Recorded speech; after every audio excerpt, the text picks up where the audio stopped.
Hai sahabat numanistik, jumpa lagi dengan Mr. Kolektor. Uang koin kuno dan spesial yang akan kita bahas kali ini adalah koin pertama buatan pemerintah Republik Indonesia. Uang koin kuno yang ada dalam genggaman saya ini merupakan yang pertama, mungkin juga yang terakhir ya guys. Dan uniknya, uang koin ini merupakan koin yang terbesar yang pernah dicetak sepanjang sejarah bangsa Indonesia guys. Nah, sebagai sahabat numanistik tahu bahwa pemerintah Indonesia mendapatkan pengakuan kemerdekaan dan kedaulatan dari dunia melalui Konferensi Meja Bundar atau KMB pada tahun 1949, di mana pemerintah Hindia Belanda menyerahkan atau lebih tepatnya mengembalikan ya guys 100% wilayah dan kekuasaan Nusantara atau yang kita sebut Indonesia pada hari ini setelah menjajah selama 350 tahun atau 3,5 abad guys. Wah.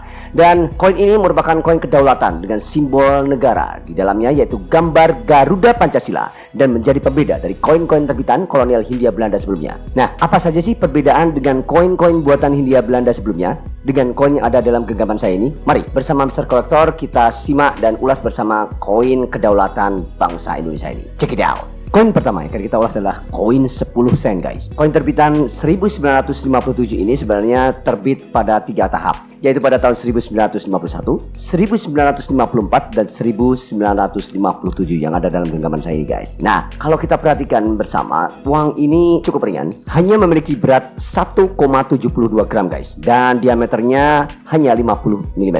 Dan koin yang ada dalam genggaman saya ini memiliki diameter agak lebih besar sedikit dari tahun 1954, yaitu 50,2 mm.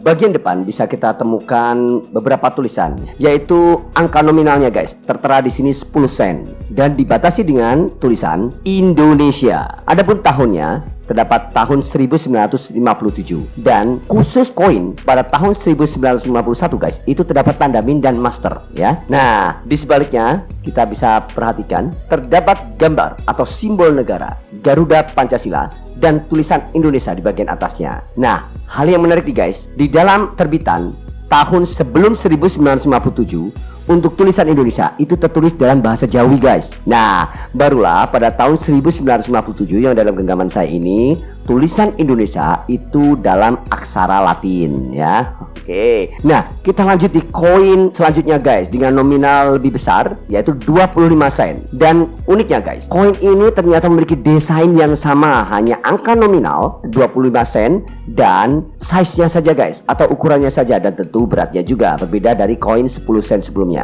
Mari kita perhatikan bersama. Sama, tahun terbitan 1957 dengan tulisan Indonesia di bagian atasnya atau bagian pinggirnya, dan angka nominal 25 sen pada bagian tengah. Pada bagian sebaliknya sama guys, terdapat lambang negara atau simbol negara, yaitu Garuda Pancasila, dan tulisan Indonesia di bagian atas kepala sang Garuda. Nah, untuk ukurannya, koin 25 sen ini terbagi menjadi 3 versi guys. Pada tahun 1952 berukuran 200 mm guys. Pada tahun 1955 berukuran 25,8 mm. Kemudian pada tahun yang ada dalam genggaman saya ini 1957 berukuran 99,8 mm.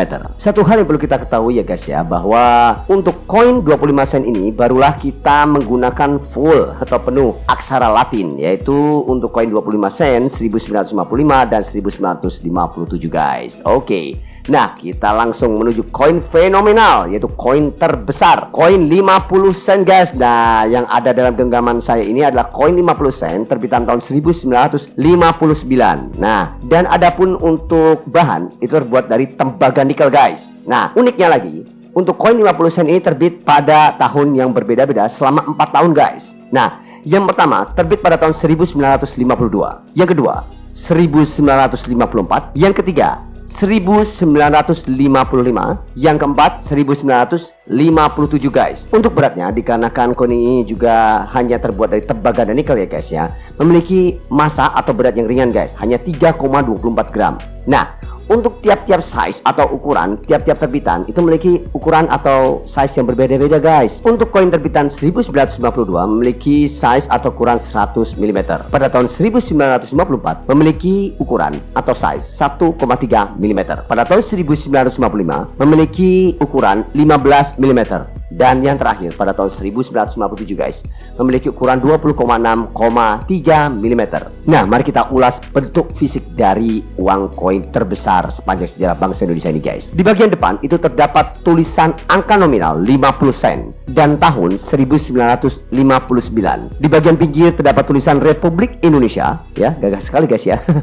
Kemudian di bagian belakang akan kita temukan gambar yang sama dengan adik-adiknya, karena ini merupakan koin yang paling besar ya, yaitu gambar Garuda Pancasila dan tulisan Indonesia pada bagian atas kepala sang Garuda. Pada koin terbitan 50 sen sebelumnya, pada tahun 1952 terdapat gambar Pangeran Diponegoro dan tertulis dalam aksara Jawi. Khusus untuk tahun terbitan 1952 dan 1955, tulisan aksara Jawi dalam teks yang lebih kecil. Artinya, koin yang ada dalam genggaman saya ini bertuliskan tahun 1959 ini dengan tidak ada gambar Pangeran Diponegoro-nya guys, merupakan koin terakhir ya guys ya. Dan mari kita coba bandingkan guys dengan koin 500 rupiah yang masih berlaku hingga saat ini. Lebih besar mana sih? Nah, bisa kita perhatikan bersama guys. Ternyata hanya selisih beberapa mili saja guys, tapi tetap 50 sen kuno inilah pemenangnya. Dan seperti yang saya ungkapkan tadi, betul-betul koin ini adalah koin terbesar yang pernah diterbitkan bangsa Indonesia guys. Mari kita ulas sejenak koin sen yang ada dalam genggaman saya ini guys, yaitu koin 10 sen, 25 sen,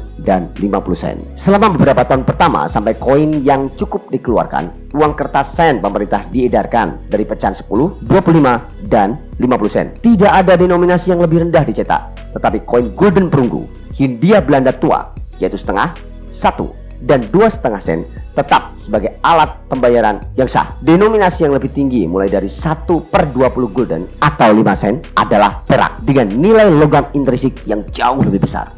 Barulah uang koin yang salah satunya ada dalam genggaman tangan saya ini guys, merupakan uang koin yang diterbitkan pada rentang tahun 1951 dan 1952, dan sejak saat itu hingga 1961 menggantikan uang kertas tersebut karena koin yang cukup memasuki peredaran di bawah hukum Indonesia yang semula diberlakukan oleh Belanda. Pengeluaran uang di bawah 5 rupiah dalam zaman Belanda berarti gulden menjadi tanggung jawab pemerintah, dan karenanya semua koin memakai nama Indonesia, bukan bank sentral guys. Wow, luar biasa Indonesia. Nah, sejak tahun 1954 Indonesia mulai menghapus penggunaan aksara Arab Melayu atau Jawi yang telah menjadi ciri koin Hindia Belanda serta Kesultanan Islam masa lalu di Nusantara. Koin 50 sen adalah yang pertama diubah guys dengan teks Arab, hanya dihapus dari koin untuk pencetakan tahun 1954. 25 sen adalah yang berikutnya, yang aksara Arabnya diganti dengan Indonesia dalam